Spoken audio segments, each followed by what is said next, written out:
नमस्कार, प्रभात समाचार मध्ये आणि 7 टीव्ही न्यूज स्टार मध्ये आपलं सर्वांचं मी स्वागत करतो। आज आपण प्रभाग समिती ई मध्ये आहोत। बरेच इच्छुक उमेदवारांनी आज आपली नशीब अजमावण्यासाठी आज जे फॉर्म भरलेले आहेत आणि येणाऱ्या वसई विरार शहर महानगरपालिकेमध्ये नगरसेवक म्हणून जे इच्छुक होते ते नगरसेवक म्हणून निवडून जाण्याच्या प्रयत्नात आहेत। आज आपल्या बरोबर नरेश जाधव साहेब आहेत, जे समाजसेवक आहेत आणि माजी नगरसेवक आहेत। बरेच वर्ष या बहुजन विकास आघाडीचे सातत्याने काम करत असताना, चांगल्या प्रकारची धुरा सांभाळत असताना आज कल कोणाच्या बाजूने आहे आणि आजच्या वातावरणामध्ये फॉर्म भरताना काय वाटतं सर, आपण सांगाल सर? साहेब, आज हा फॉर्म भरायचा सबमिशन करण्याचा शेवटचा दिवस होता। उद्या 31 तारखेला स्क्रुटिनी होईल आणि 2 तारखेला फॉर्म मागे येणार।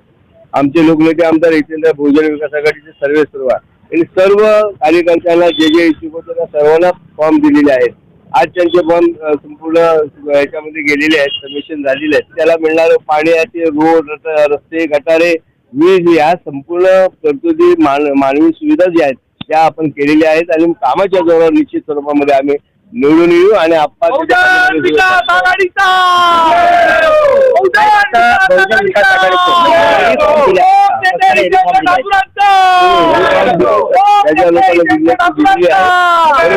ज्याला मिळतील ते आमचे सगळे उमेदवार नाहीत, ते सुद्धा आमचे उमेदवारच आहेत।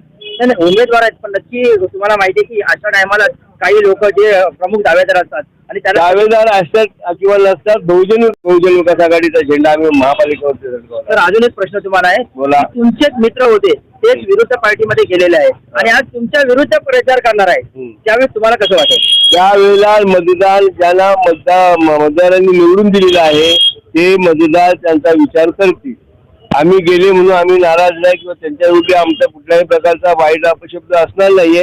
गेले, त्याला पटलं नाही, आम्ही आमचा मित्रच आम्हाला सांगतो जे गेले ते चुकी राहा, काही हरकत नाही। परंतु उद्या तेच लोक या मतदारांनी मागच्या वेळेला ज्या पक्षामध्ये बहुजन विकास आघाडी निवडून दिलं होतं त्याच मतदार जर तिथे जायत ते विचार करतील ना, हा माणूस सत्तेच्यासाठी गेलेला आहे की कशा स्वतःच्या स्वार्थासाठी गेला आहे। आज मतदार विचार करेल, त्याचा मी विचार करणार नाही। मी बहुजन विकास आघाडी कशी निवडून येईल त्याचा विचार मी करणारा माणूस आहे। आणि काय बोलाल का? बघा ताई, गेली अनेक वर्ष आपण समाजसेवा म्हणजे चांगल्या प्रकारचा जॉब केल्यानंतर आणि आज तुम्हाला संधी मिळण्याची संधी आहे आणि ही संधी थोड्या वेळ काही तासातच समजणार आहे आणि ही समाजसेवा करताना कसं वाटेल आणि लोकनेते हितेंद्र ठाकूर यांचे विचार आणि इतके वर्षात महानगरपालिकेत केलेलं काम त्यावेळी तुम्हाला कशा पद्धतीने करावं वाटेल? मला या निवडणुकीमध्ये जर पद मिळालं तर मी अगदी स्वखुशीने आपल्या या शहराचा विकास करण्याची अगदी हमी देते आणि एवढं बोलून सांगते। साहेब, काय सांगाल? तुम्ही प्रमुख कार्यकर्ते बहुजन विकास आघाडीचे म्हणून आहेत आणि ताईंबरोबर उभे आहेत। प्रत्येक उमेदवार आज जास्त काही बोलणार नाही, कारण प्रत्येक व्यक्ती वाट बघतोय की माझा फॉर्म अधिकृत झाला पाहिजे आणि त्यानंतरच काहीतरी येणारे रणनीती ठरली जाईल। तुम्हाला काय वाटतं, वातावरण कसं आहे, काय वाटतं?